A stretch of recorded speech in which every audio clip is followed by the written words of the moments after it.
पुण्यातील महत्त्वाचा आणि वाहनांची नेहमीच गर्दी असलेला हा आहे नगर रोड. या रस्त्यावर बीआरटी मार्ग सुरू करण्यात आलाय.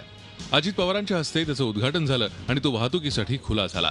मात्र या मार्गाची पाहणी केली तर हा मार्ग खरंच बीआरटी म्हणजेच जलद बस वाहतुकीसाठी आहे का असा प्रश्न पडतोय.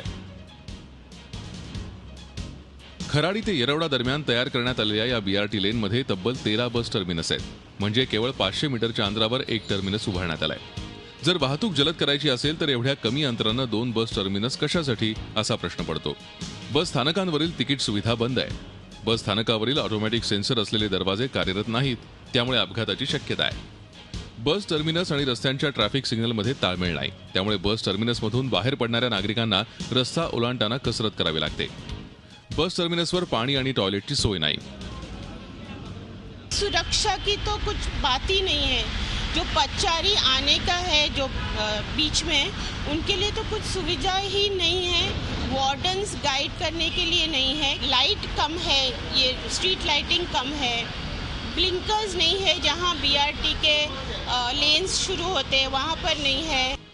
बस मार्ग सुरू होऊन 6 दिवस उलटूनही अनेक बसेस बीआरटी लेनच्या बाहेरून नेल्या जात आहेत. बस कोणत्या स्टॉपवर थांबेल याची शाश्वती नसल्यानं प्रवाशांमध्ये गोंधळ निर्माण होतोय.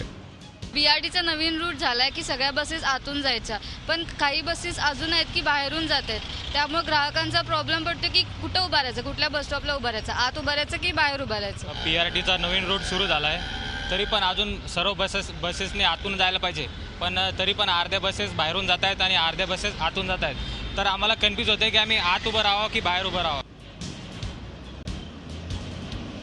येरवडा ते खराडी या टप्प्यात सुरू झालेल्या या सेवेमुळे नगर रोडवरील कोंडी कमी होईल अशी अपेक्षा आहे. मात्र सध्या सुरू असलेल्या या बीआरटी सेवेतल्या त्रुटीमुळे ही सेवा प्रवाशांच्या गैरसोयीत भर टाकते की काय अशी स्थिती आहे.